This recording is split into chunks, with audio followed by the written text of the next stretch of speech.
For about 530 years, the Last Supper has remained a mystery. You've probably seen it before. It looks like a simple scene. Jesus and his disciples at the table. But Leonardo da Vinci's masterpiece has never been just another painting. For centuries, people have claimed to spot things others missed. A figure that seems out of place, hidden messages in gestures, even symbols tucked into the smallest details. And the closer you look, the stranger it becomes.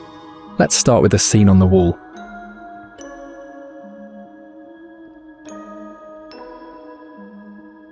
What can you see? Walk into the dining hall of Santa Maria delle Grazie in Milan, and the first thing that strikes you isn't the vaulted ceiling, the quiet silence, or even the worn stone of the walls. It's the mural. Stretching nearly 30 feet across and over 15 feet high, Leonardo da Vinci's Last Supper dominates the far wall like an open window into another world. The dining hall of the Dominican monks was built around this image, and for centuries they ate their daily meals in the presence of Christ's Last Supper. Now, what makes Leonardo's version so remarkable isn't just its size, but the risk he took with materials. Instead of the tried and true fresco technique, where colours are applied to wet plaster, allowing them to blend seamlessly with the wall, Leonardo tried something new. He painted onto dry plaster with tempera and oil, hoping to achieve richer tones and subtler details than fresco could allow. Fresco dries too fast. It forces the artist to work quickly and in broad strokes. Leonardo was no broad stroke artist. He was meticulous, obsessive, revising endlessly until a figure or gesture was just right. He wanted the same freedom on a wall that he had on a canvas. But genius comes at a cost. Within years of completion, the paint began to flake.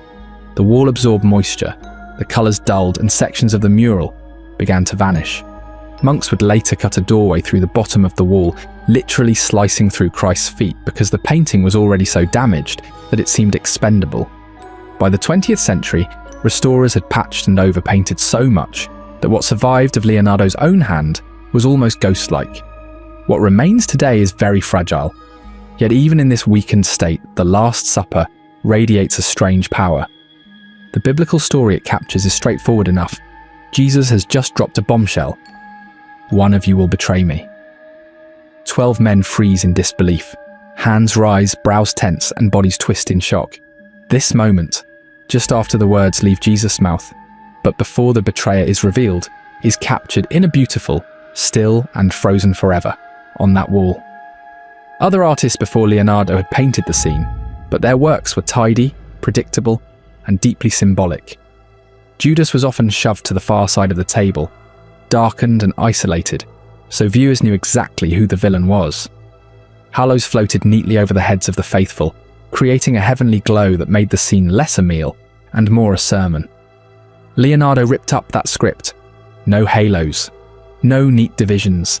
Judas sits right there among the others, close enough to brush shoulders. His face is shaded, his hand clutches a bag of silver, and in that simple gesture lies the weight of his betrayal. But he is not a caricature. He looks human, troubled, almost sympathetic. No two disciples respond the same. One looks angry, another shocked, another lost. It feels like a play where 13 actors are all improvising together. That is the first great mystery. Why did Leonardo paint the Last Supper, not as a pious tableau, but as raw, messy human drama? Why abandon the conventions that had worked for centuries? Some say it's because he wanted to make the story immediate and alive, a reflection of real people wrestling with impossible news. Others suspect more that Leonardo was coding the scene with choices that force the viewer to interpret, to ask questions, to search for meaning beneath the surface. Every line, every gesture, every missing halo feels deliberate, as if Leonardo wanted us not just to look at the Last Supper, but to decode it. And geometry, it turns out, is where many believe his code begins.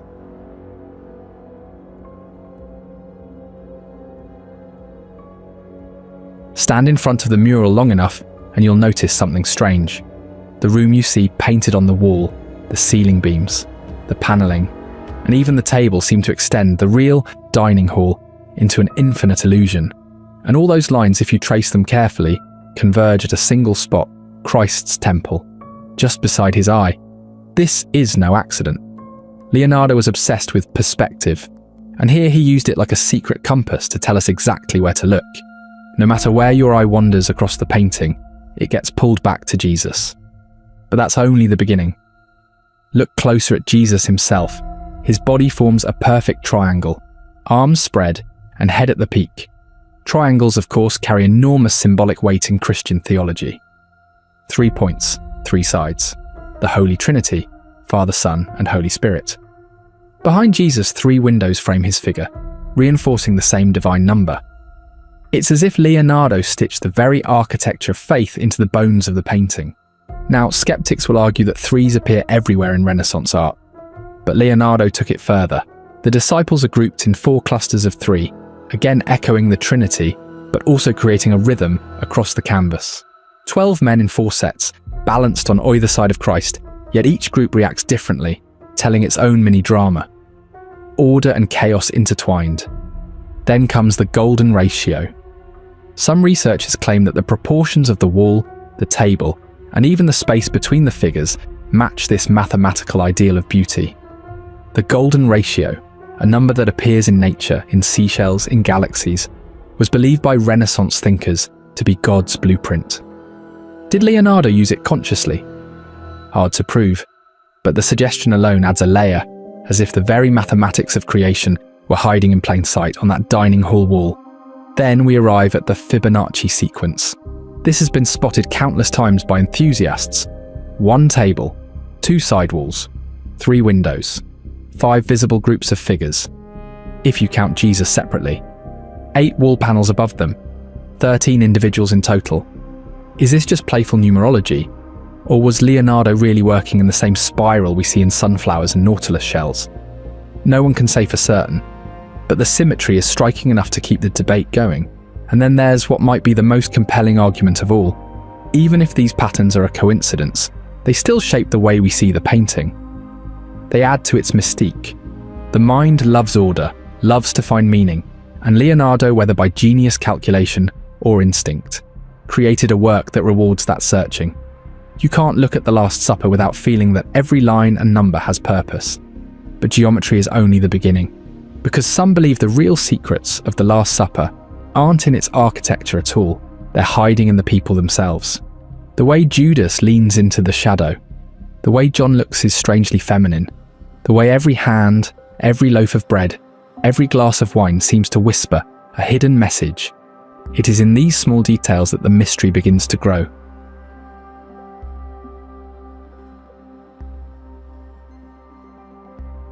For centuries before Leonardo picked up his brushes in Milan, artists knew exactly what to do with Judas. If you were painting the Last Supper, you didn't make him hard to spot. You shoved him to the far side of the table, away from the other disciples. You darkened his face, gave him a twisted sneer, maybe even exaggerated his features to make sure every viewer recognized the villain at once. Judas was never allowed to blend in. He was the outsider, the traitor, the shadow in an otherwise holy scene. And then came Leonardo da Vinci. He took that old formula and threw it out. In his version, Judas sits right there among the others. At first glance, you might not even know which figure he is. That choice was radical. Leonardo wanted viewers to work to find Judas, to feel the unease of realizing that betrayal doesn't always look obvious. Sometimes it's hidden in plain sight, right beside you, and you won't know until it's too late. Once your eyes find him, though, the details start to add up. In Judas's right hand, almost lost in the disorder of the table, is a small bag. It doesn't look like much, but it carries the weight of history, the 30 pieces of silver he received for betraying Jesus. Other painters didn't bother with props like this. They relied on grotesque faces and cruel gestures. Leonardo, ever precise, grounds the story in one object. It's unnerving because it feels so ordinary. A bag of coins, small enough to slip into a pocket, holds the fate of Christ and the future of Christianity. Then there's the salt. On the table near Judas, the salt cellar has been knocked over, spilling its contents across the cloth. To Renaissance viewers, this was not a small accident. Spilled salt was a symbol of misfortune, a bad omen that carried layers of meaning. Salt preserved life. To waste it was to waste something precious. In this context, it foreshadows Judas's betrayal, the wasting of his own soul, and the loss of trust around that table. Leonardo didn't need words or labels. A toppled shaker said enough. But Leonardo goes further still. In one of the most striking details, Judas and Jesus both reach for the same piece of bread. This is no coincidence. It's a direct echo of the gospel account. Jesus tells his disciples that the one who dips bread with him will be the betrayer. Capturing that exact instant, Leonardo freezes the prophecy mid-gesture. Christ's calm hand extends toward the dish. Judas's hand reaches too, and the viewer is forced to confront the moment of betrayal as it happens. There's no hiding, no delay. It's right there, quiet yet devastating. Look closer at the light. The entire mural glows with a soft light, especially around Christ, who becomes the natural center of attention. But Judas is cast in shadow. His face, unlike the others, recedes into darkness. It's as though the room itself refuses to illuminate him. Light represents truth, purity, and divine presence. Shadow, in contrast, hints at secrecy, guilt, and inner turmoil. Leonardo paints Judas not as an obvious monster, but as a man being swallowed by the weight of his choice. He's not snarling or plotting with malice. He looks troubled, uncertain, caught between action and regret. This humanizing approach changed everything. Later artists couldn't easily go back to the cartoonish Judas of old. Once viewers saw betrayal painted this way, subtle, psychological, and painfully human, the old tropes felt flat. Leonardo forced the world to see Judas not just as the betrayer, but as a man consumed by weakness. That was unsettling because it made him relatable. If Judas looked like a monster, he was easy to dismiss. If he looked like us, an ordinary man who made a terrible decision, then the painting became a mirror. And the drama doesn't stop with Judas himself. Look at Peter, leaning toward John with tension. In one hand, he grips a knife, hidden but unmistakable. That knife foreshadows the moment in the Garden of Gethsemane, when Peter will lash out in violence. But in the context of the table, its direction feels aimed at Judas. Peter's other hand rests on John's shoulder, connecting him to the beloved disciple. But his eyes and posture tilt toward Judas, as if suspicion already burns in him. The body language creates a quiet standoff within the larger chaos, Judas shrinking into shadow, Peter buzzing with aggression, and the rest of the disciples caught in a sudden wave of shock. Leonardo was a master of tension. He didn't paint Judas leaping up or Peter lunging across the table. He painted the charged stillness before the storm, when words hang in the air and everyone is reacting in their own way. That's what makes this mural feel alive, even centuries later. Each figure is frozen mid-thought, mid-gesture, mid-breath, and Judas, rather than standing out as a caricature, becomes part of that shared human storm. And just when you think you've grasped everything Leonardo is showing you about betrayal, he hits you with one more puzzle.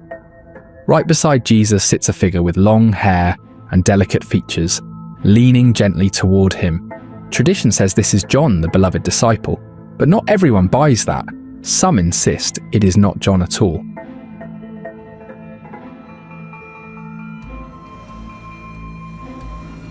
At first glance, the figure seated to Jesus' right looks almost delicate, youthful face, soft, flowing hair, and a body posture that feels gentler than the rest of the group. Tradition tells us this is John, the beloved disciple. Painters for centuries leaned into portraying John as the youngest, the most tender, even slightly feminine in appearance. But over time, viewers began asking, what if this isn't John at all? What if Leonardo placed someone far more provocative at Christ's side? That question launched one of the most controversial debates in art history, the idea that the figure isn't John, but Mary Magdalene. The Magdalene theory didn't come out of nowhere. Long before Dan Brown shook the world with the Da Vinci Code in 2003, whispers about Magdalene's presence at the table had already circulated among historians, mystics, and conspiracy theorists.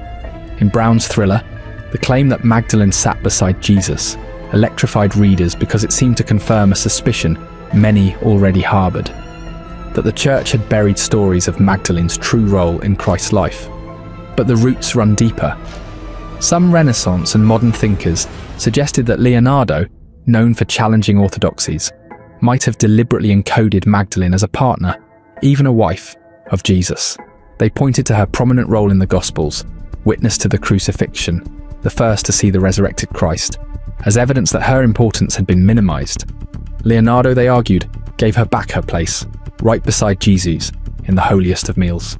Central to the Magdalene theory is what art historians call the V shape between Christ and the mysterious figure. If you trace the negative space, the gap forms a perfect triangular chalice. To some, it's a symbol of the sacred feminine, a hidden code about balance between male and female divinity. For believers, the empty space is almost louder than the painted figures themselves. It whispers of absence, suppression, and a secret deliberately left for those willing to look closer. Why would Leonardo create such a stark gap at the very centre of the painting, unless it was meant to hold meaning?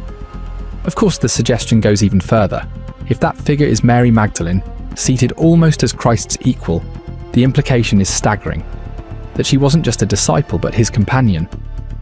This idea, radical as it sounds, has surfaced many times throughout history. Texts like the Gnostic Gospel of Philip hint at a unique bond between Jesus and Magdalene. If true, it certainly flips centuries of Christian tradition on its head. The church, built on celibacy and patriarchal hierarchy, could hardly withstand the claim that its founder was married, that women held sacred authority, or that Magdalene herself carried part of the divine message. Such a possibility would challenge centuries of power. Traditional art historians and biblical scholars push back hard on this interpretation. Their case is simple. In Renaissance art, John was almost always painted as the youthful, gentle disciple. Artists gave him long hair, delicate features, and even softer robes to highlight his innocence compared to Peter's ruggedness or Matthew's intensity.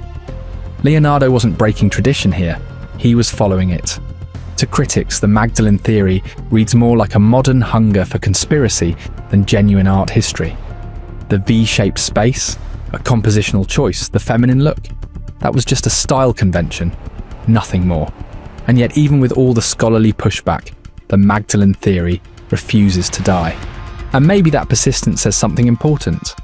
It reveals a deep human desire for hidden truths. People long to believe that history still holds secrets, that the official story isn't the only story. Beyond theology and conspiracy, the Magdalene question hits on something deeply emotional. Mary Magdalene has long been painted as the fallen woman, redeemed by Christ, her story reduced to shame and forgiveness. But in apocryphal writings and modern retellings, she becomes more, a teacher, a confidant, a leader silenced by history. Whether by design or chance, Leonardo left the figure's identity unresolved. He didn't paint Magdalene's iconic attributes like a jar of ointment. He didn't mark John with obvious youthfulness like some other artists did. Instead, he left a face that can be read two ways, a space that can be seen as mere geometry or holy symbolism. This ambiguity is what keeps the Last Supper alive. It lets each viewer bring their own questions, doubts and desires to the table. For centuries, people have stared at this fresco and asked, is that figure a she or a he? And in the asking, the painting keeps breathing. But the story does not stop with hidden figures. Some say Leonardo's mural left secrets and clues in math, science, and even music.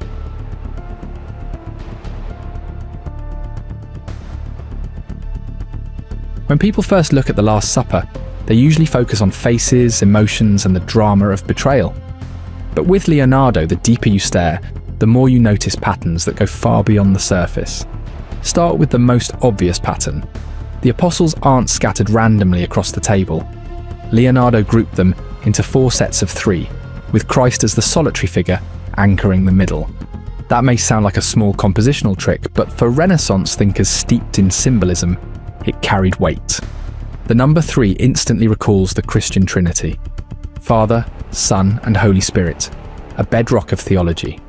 The number 4, on the other hand, symbolise earthly order: 4 elements, 4 directions, 4 seasons. Put them together, and you get the fusion of divine and earthly, heaven and earth intersecting in this meal. To devout eyes, the pattern was a coded sermon, declaring that Christ's death would bridge the gap between the eternal and the human. In 2007, an Italian musician and computer technician named Giovanni Maria Palla proposed that the placement of the apostles' hands and the loaves of bread could be read as musical notes if laid across a staff. Here's how it works. Imagine drawing 5 horizontal lines like a sheet of music across the table. Every hand gesture and piece of bread falls in relation to those lines. If you read them right to left, following Leonardo's habit of mirror writing, they form a short melody, about 40 to 44 notes in length. And what do you get if you play it? a haunting, hymn-like piece of music, almost funereal in tone. To believers in the theory, this isn't a coincidence. Leonardo, after all, was deeply interested in music. He played the lyre, studied acoustics, and once said music was the sister art of painting. Why wouldn't he slip a melody into his most famous work? The skeptics were quick to scoff. Bread rolls as notes? Hands as rhythm? The method depends heavily on where you choose to place the staff lines, what direction you read, and how strictly you interpret gestures. But the allure is undeniable. Even if the music wasn't hidden intentionally, the very idea feels like something Leonardo would do, fusing art and science, vision and sound, in one breathtaking experiment. Then there's mathematics. Leonardo was obsessed with proportion. He filled notebooks with sketches of spirals, ratios, and geometric figures, often accompanied by notes on harmony in nature. To him, beauty was mathematical. Critics and enthusiasts alike have spotted traces of the golden ratio, also called the divine proportion, in the Last Supper. This ratio, approximately 1.618, shows up in seashells, sunflowers, and even the spiral of galaxies. Renaissance artists believed it revealed God's fingerprint in creation.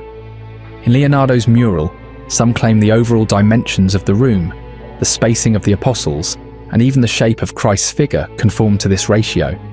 Others point to Fibonacci sequences, the mathematical progression that underpins the golden ratio in the grouping of figures, or the panel divisions of the original wall. But numbers and math aren't the only codes people have hunted for.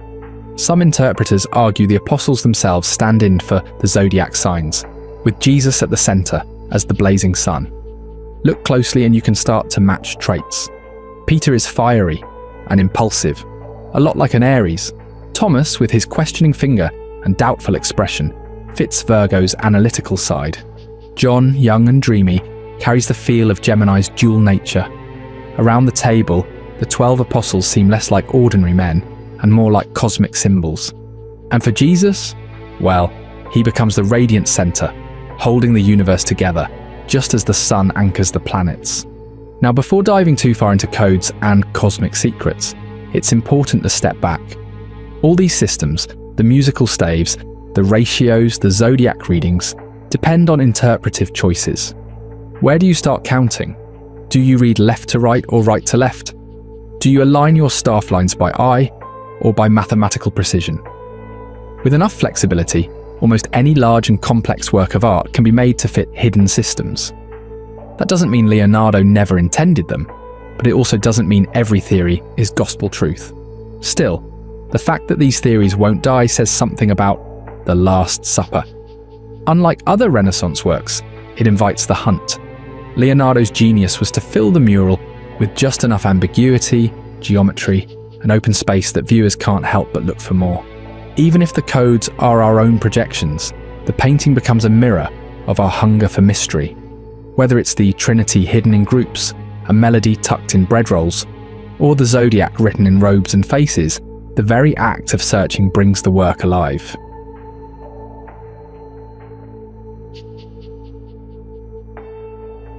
The smallest details. If you want to see Leonardo's genius at full power, don't just look at the faces in the Last Supper. Look at the food, look at the hands, look at the tiny details you'd normally overlook. That's where the painting starts to feel less like a single frozen moment and more like a stage play unfolding in real time. Let's begin with the food. Spread across the table are loaves of bread and glasses of wine. At first glance, that might seem obvious. It's dinner. In the Bible, this meal is where Jesus warns he'll be betrayed and gives bread and wine as signs of his body and blood, symbols of giving himself and bringing salvation. Leonardo made sure we can't miss them. The bread looks rough, rustic, almost like it was just torn apart by hungry hands. The wine sparkles faintly in small glasses. They aren't extravagant. They're ordinary, just like the elements of the Eucharist in Christian tradition. And yet something's missing. There's no large chalice on the table. Older depictions of the Last Supper always included a prominent cup. The Holy Grail itself in some versions, front and centre. Leonardo doesn't give us one. Some say he wanted to strip away legend and return to the raw human drama. Others think the missing chalice is a clue, a hidden statement that the Grail wasn't an object at all, but a person. That idea, of course, would feed centuries of speculation and conspiracy theories. There's also another curious food detail, which appears to be fish. To early Christians, fish was a secret symbol of faith. The Greek word for fish, ichthys, formed an acronym meaning Jesus Christ, Son of God, Saviour. During times of persecution, believers drew the fish symbol in the sand to identify each other. If Leonardo intentionally placed fish on the table, he was embedding a code recognisable to anyone who knew Christian history. Well, if the food sets the stage, the hands drive the action.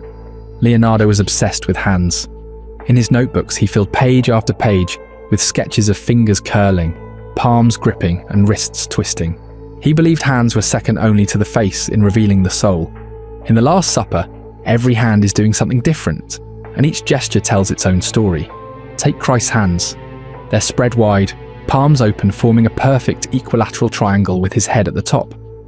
That triangle anchors the entire composition, radiating stability amid the chaos. It's also symbolic, 3 equal sides for the Trinity, open palms signalling acceptance, sacrifice, and peace. Now look at Peter. He leans forward aggressively, a knife hidden behind his back in his right hand. This foreshadows the Garden of Gethsemane, where Peter would slash off a soldier's ear in a futile attempt to protect Jesus. In the mural, the knife is partly obscured, easy to miss, but once you see it, the tension is undeniable. Violence is lurking beneath the table's surface calm. Thomas is another example. He's captured mid-motion, his finger stabbing upward. It's almost like a question mark in the air. This isn't random. Thomas would later become known as Doubting Thomas, demanding to see and touch Christ's wounds after the resurrection. Here, Leonardo gives us a preview of that doubt.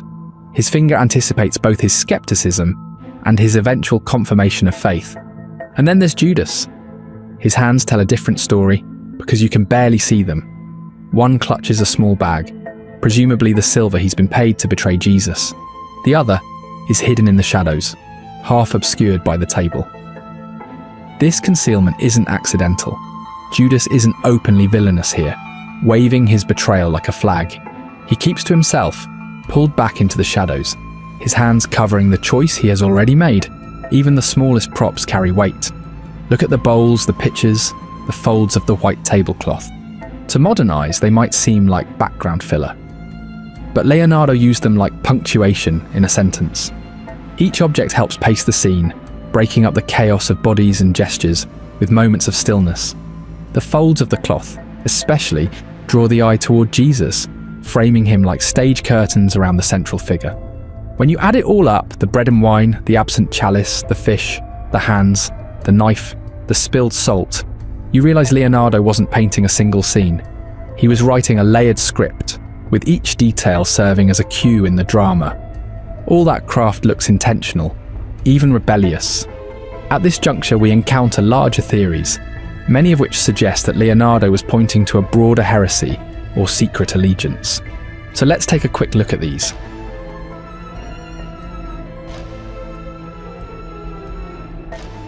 Secret societies and the Grail. One of the most famous and controversial claims links Leonardo to a secret order known as the Priory of Sion.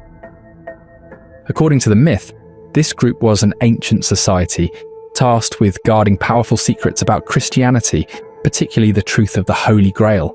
The Priory supposedly counted Leonardo da Vinci among its Grand Masters, along with other luminaries like Isaac Newton and Victor Hugo. But the Priory of Sion itself was a modern invention. In the 1950s, a Frenchman named Pierre Plantard forged documents claiming the Priory existed and planted them in the French National Library. Decades later, these hoaxes were exposed, but not before they inspired books like Holy Blood, Holy Grail in the 1980s, and eventually Dan Brown's The Da Vinci Code.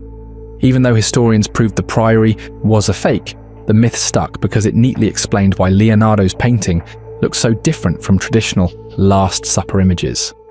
People wanted to believe that he was a custodian of forbidden truths. The Holy Grail has always been slippery. In medieval stories, it's the cup Christ used at the Last Supper, later said to catch his blood at the crucifixion. Knights sought it for centuries. But in modern reinterpretations, the Grail often shifts into something less literal. Some theorists argue that in the Last Supper, the Grail isn't on the table because the Grail wasn't an object at all. Instead, it was a person, Mary Magdalene, the vessel who carried Jesus' bloodline through descendants. The V-shaped gap between Jesus and the figure beside him has been read as a coded chalice, a symbol of the sacred feminine. Others argue the Grail is symbolic knowledge. Leonardo was showing that true salvation wasn't locked in church rituals, but in hidden wisdom passed secretly from teacher to disciple. If that's the case, the missing chalice is the ultimate clue. Of course, no discussion of Grail mysteries is complete without the Knights Templar.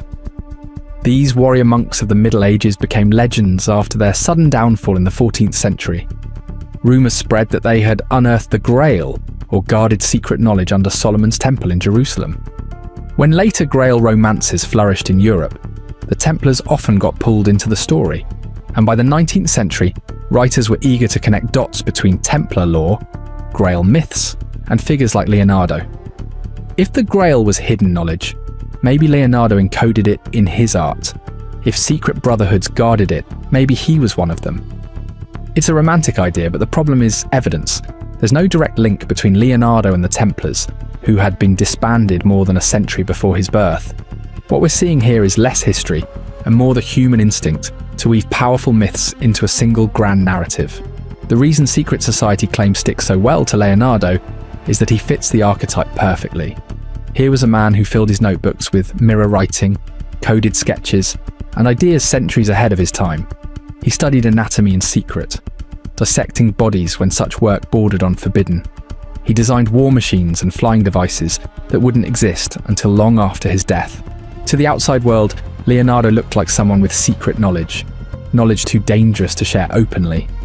That image made it easy for later writers to cast him as a member of shadowy networks like the Priory of Sion or other hidden orders. The evidence for these claims is often thin, ambiguous symbols, speculative readings of his notebooks, and the aura of mystery that clings to him.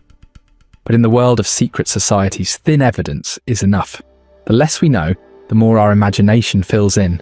Another reason these theories flourished is timing. During the 19th and early 20th centuries, Europe saw a surge of interest in occultism, mysticism, and secret traditions.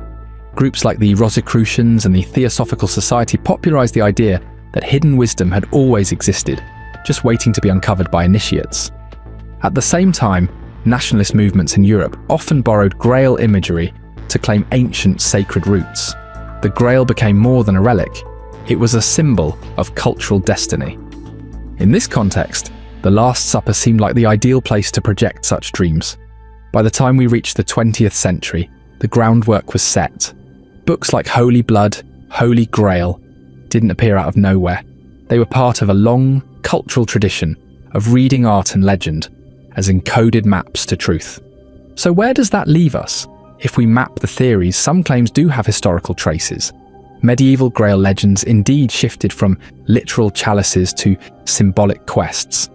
Indeed, Renaissance artists sometimes broke tradition to embed subtle critiques.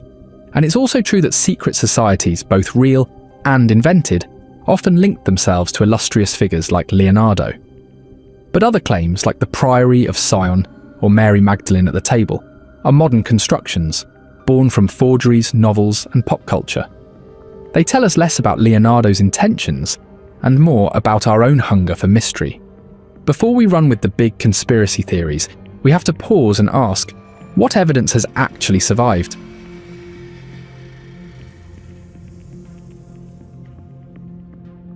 What we see when we face the Last Supper today is far from untouched Leonardo. It is closer to a time capsule, holding traces of his brilliance, scars from centuries of decay, and the marks of modern hands trying to preserve it. To really understand the debates about its symbols and secrets, we need to face the fact that the painting has barely survived, and what's left is a ghost of its first brilliance. Remember the flaking problem we discussed at the start? In the 17th century, the convent decided to remodel. A doorway was cut into the refectory wall, right through the lower portion of the mural. As a result, Christ's feet no longer remain. No one thought twice about it at the time. In their eyes, the room was a dining hall first and art treasure second. Other blows followed. Moisture from the building's location seeped into the wall. Smoke from cooking fires coated the surface. amateurs attempted restorations, often slapping on paint to refresh the colours, without regard for Leonardo's hand. By the 18th century, large patches of the image were already gone, replaced with crude repaintings that further obscured the original. Then came war. During World War II, the convent was hit by Allied bombing in 1943. The hall was reduced to rubble. Miraculously, the Last Supper survived barely, because protective scaffolding and sandbags had been erected over it. Still, vibrations and debris took their toll. The mural's condition went from bad to worse. By the 20th century, scholars and conservators realised something had to be done, but that posed a new problem. How much of Leonardo's hand was even left? Every restoration had altered the surface. Every touch-up added a new layer of interpretation. The most ambitious conservation began in 1978 and lasted over 20 years. Restorers used microscopes, delicate solvents, and lasers to peel away centuries of grime and amateur paint. They reinforced the crumbling plaster, mapped surviving brushstrokes, and tried to distinguish Leonardo's pigment from later editions. The final result, unveiled in 1999, was controversial. Some praised its clarity. At last, faces and gestures emerged with new sharpness. Others argued the conservators had gone too far, painting over gaps with modern colour harmonies that inevitably reflected contemporary taste. To navigate these gaps, experts leaned heavily on early copies made by Leonardo's students and admirers. One of the most important is the version by Giampietrino, painted in the early 16th century. His canvas shows details that have vanished from the wall, like Christ's feet and brighter hues of garments. Another copy by Marco Doggiono preserves different elements. These pictures help reconstruct what Leonardo's audience actually saw, but they are still interpretations, not photographs. All of this means that whenever someone points to a tiny symbol, an angle of a hand, a cup on the table, a fold in the cloth, we have to pause. Are we sure that's Leonardo's intention, or is it a restorer's best guess from the 1950s? Is it an original brushstroke, or a 17th century patch job by a painter with very different ideas? The uncertainty makes symbolic reading slippery. It's like trying to decode a message when half the letters are missing, and later readers have penciled in their own guesses. As you can imagine, not everyone buys into theories of secret codes, hidden Magdalene figures, or cosmic music embedded in the apostles' hands. In fact, some of the strongest voices in the conversation are art historians, conservators, and textual scholars who spend their lives sifting through evidence. The first line of critique is contextual. Many supposed anomalies in the Last Supper aren't anomalies at all when placed beside Renaissance conventions. Take John's appearance. To modernise, the figure beside Jesus looks feminine, with soft cheeks, flowing hair. But in countless Florentine paintings, John was portrayed as the youngest disciple, almost adolescent, with delicate androgynous features. What looks like Mary Magdalene to us might have been instantly recognisable as John to Leonardo's contemporaries. Another example is the missing chalice. Some claim its absence is evidence of hidden heresy, as if Leonardo wanted to deny the Eucharist. But in the late 15th century, group table scenes often didn't feature a single central cup. The emphasis was on bread and wine as shared symbols, not on one dramatic vessel. In fact, several contemporaries painted Last Suppers without an obvious chalice, and no one suspected them of subversion. Critics also stress iconography versus projection. They argue that many modern readers project today's concerns about gender equality, conspiracy, or institutional cover-ups back onto 15th century art. To Leonardo's audience, halos were falling out of fashion, realism was prized, and dramatising human emotion was the latest thing in town. Interpreting these choices as rebellion may say more about us than about him. Textual evidence strengthens this skepticism. Leonardo's notebooks, fragmentary but detailed, contain sketches of apostles' heads and compositional studies. They consistently label the youthful figure as John, not Mary. Early copies by students confirm this identification. If Leonardo had meant to insert Magdalene in disguise, he left no trace in his preparatory work. Then there's the matter of restoration. As we saw, centuries of retouching complicate the picture. Scholars warn against using fine details, say the angle of Judas's hand, to build elaborate theories, because those details might belong to a 17th century restorer, not to Leonardo. It's like analysing Shakespeare through a play rewritten by amateurs in the 1800s. Without knowing where the original stops and later alterations begin, the evidence becomes shaky. The same caution applies to numerical or musical readings. Claims about Fibonacci sequences, zodiac allegories, or hidden scores depend heavily on where you choose to start counting. Do you number apostles left to right or right to left? Do you treat Christ as 0 or 1? With enough flexibility, you can make almost any sequence appear. Critics call this the pattern-seeking fallacy. The human brain loves to find order, even where none was intended. Another major target is the Priory of Sion myth, which gained fame through the Holy Blood and the Holy Grail, and later the Da Vinci Code. Scholars have exposed its origins as a mid-20th century hoax, concocted by Pierre Plantard and associates. Documents supposedly proving an ancient secret society were forgeries. Yet the story was irresistible, and Leonardo, with his notebooks and mysterious smile, was the perfect recruit to a fabricated brotherhood of Grail keepers. So how do historians approach the painting differently? Their method rests on several pillars: provenance tracking, the object's history, comparative iconography. How similar subjects were depicted, documentary support, Leonardo's own notes, contracts or descriptions, and technical imaging, infrared, X-ray, and pigment analysis. These tools provide checks against speculation. If a theory lacks alignment with these, scholars remain cautious. Take the salt spilled near Judas. To some, it's a sign of secret curses or coded betrayal. But in Renaissance visual language, spilled salt was a common shorthand for bad luck or broken covenant.